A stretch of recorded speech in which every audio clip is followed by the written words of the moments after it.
আসসালামু আলাইকুম। সবাই কেমন আছেন? জীবনে যদি একবার ভুল মানুষের পাল্লায় পড়ে যান তাহলে জীবন তছনছ হয়ে যাবে। আর একবার যদি একজন শুদ্ধ মানুষের পাল্লায় পড়েন তাহলে জীবন জান্নাত হয়ে যাবে। আমার ধারণা মানুষ দুইবার জান্নাত এবং জাহান্নাম দেখবে। একবার হচ্ছে দুনিয়াতে আর একবার পরকালে। যেসব আপুরা বা ভাইয়ারা একজন ভুল মানুষের পাল্লায় পড়েছে তারাই শুধু জানে জীবনটা কত দুর্বিষহ হয়ে আছে তাদের। আর যাদের জীবনে একজন সঠিক মানুষ এসেছে তারা জানে জীবন কত সুন্দর। সেই ক্ষেত্রে টাকা পয়সা বিশেষ প্রয়োজন আছে বলে আমার মনে হয় না। মোটামুটি টাকা পয়সা হলেও জীবন সুন্দরভাবে কাটিয়ে নেওয়া যায়।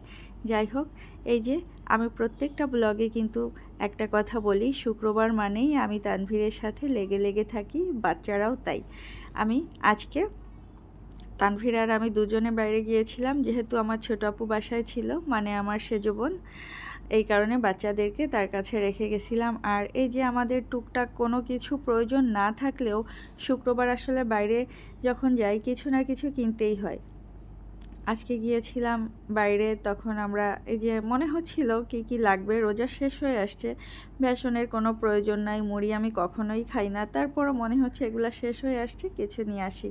তারপরে যা যা মনে পড়েছে সেগুলা নিয়ে আসছি, কিশমিশ নিয়ে আসছি, ডিম নিয়ে আসছি। এই যে দেখুন, ঝুড়ি ভর্তি করে ডিম নিয়ে আসছি। আমি কিছুদিন মানে কি এক সপ্তাহ যায় না আমার মনে হয়, আমার প্রত্যেক সপ্তাহে 40-45টা ডিম লাগে। আমরা ডিম অনেক পছন্দ করি।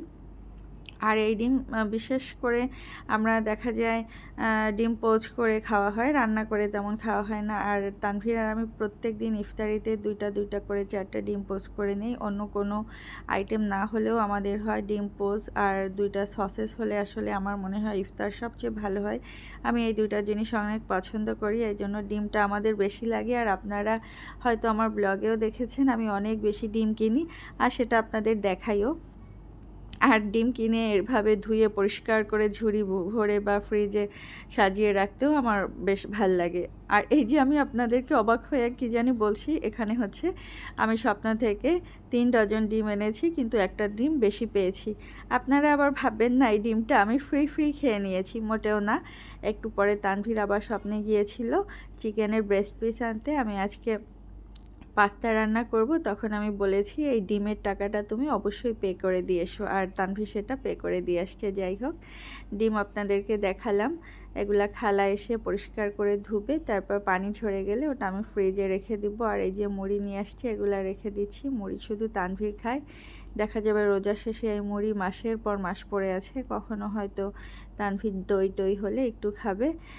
আর মুড়িগুলো আমি রেখে দিচ্ছি। তাহফিফ আমার আশপাশে এসে খুব ঘোরাঘুরি করছে, সেটা আমার বেশ ভাল লাগে।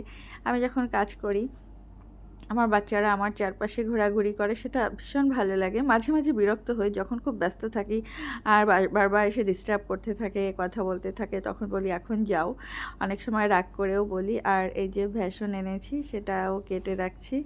এই বেসন টেসন আর কিছুই খাওয়া হবে না, শুধু থেকেই যাবে। তারপরও আমি এটা ফ্রিজে রেখে দিব। আর ফ্রিজে রাখলে অনেক দিন পর্যন্ত ভালো থাকবে, যদি কখনো ইচ্ছা হয় বেগুনি টেগুনি খেতে। আর বেগুনিটা যেহেতু আমি পছন্দ করি, মাঝে মাঝে হয়তো বেগুনি খাওয়া হবে।